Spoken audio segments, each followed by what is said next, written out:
ఎన్ని years complete అయ్యాయి 1699 years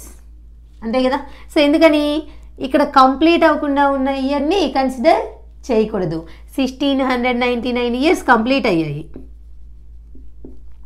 so దీన్ని ఎలా రాయొచ్చు దీనికి దగ్గరగా ఉన్న సెంచరీ లీప్ ఇయర్ ఏంటి 1600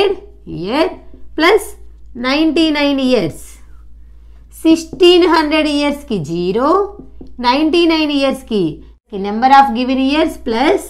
లీప్ ఇయర్స్ కావాలి number of leap years in the given years అంటే దేంతో డివైడ్ చేస్తే వస్తాయి 4తో 4 2s are 8 4 4s are 16 ఇక్కడ రిమైండర్ ఎంతైనా రావచ్చు ఓకేనా సో ఎన్ని లీప్ ఇయర్స్ 24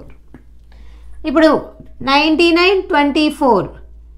123 బై 7 చేయండి బై 7 ఎందుకు మనకి ఇంకా సింప్లిఫికేషన్ రావాలి ఇవి డేస్లో కన్వర్ట్ అయ్యాయి కాబట్టి ఇంకా 7తో డివైడ్ చేయొచ్చు అదే మేడం ఇక్కడే డైరెక్ట్గా డివైడ్ చేయొచ్చు కదా అనుకుంటారేమో ఇవి ఇయర్స్ ఇన్ డేస్తో డివైడ్ చేయకూడదు డేస్లో కన్వర్ట్ చేసుకున్న తర్వాత డేస్తో డివైడ్ చేయాలి సో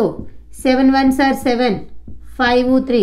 7 7s are 49 4 ఎన్ని ఆడ్ డేస్ వచ్చాయి 4 ఆడ్ డేస్ వచ్చాయి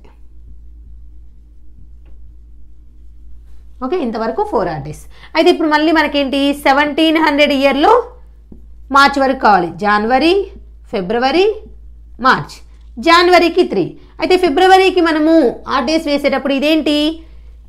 సెంచరీ ఇయరే but non leap year century non leap year okay non leap ఇయర్లో ఫిబ్రవరి మంత్కి 0 ఆడ్ డేస్ ఉంటాయి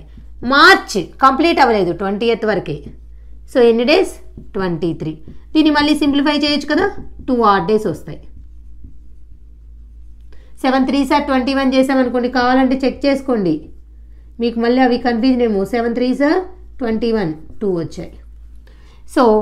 ఇక్కడ ఒక 4 ఆడ్ డేస్ ఇవి ఒక 2 odd days 4 + 2 6 odd days 6 odd days అంటే ఏంటి సాటర్డే అర్థమైందా సో కావాలంటే క్యాలెండర్ చెక్ చేసుకోండి ఇలా ఏ డేనైనా ఫైండ్ అవుట్ చేయొచ్చు అయితే మీరు ఒకటే గుర్తుపెట్టుకోవాలి 0 వస్తే సండే మనము ఆడ్ డేస్ అన్నీ ఫైండ్ అవుట్ చేసామనుకోండి మనల్ని అడిగిన డేకి అది సండే ఎందుకంటే మనం 0 ఇయర్స్ నుంచి చూస్తున్నాము సో 0 వస్తే సండేతో స్టార్ట్ చేయాలన్నమాట 1 వస్తే మండే 2 వస్తే ట్యూస్డే అది మాత్రం గుర్తుపెట్టుకోండి సో మనకి 0 ఇయర్స్ నుంచి ఈ డే వరకు చూస్తే 6 ఆడ్ డేస్ వచ్చాయంటే సాటర్డే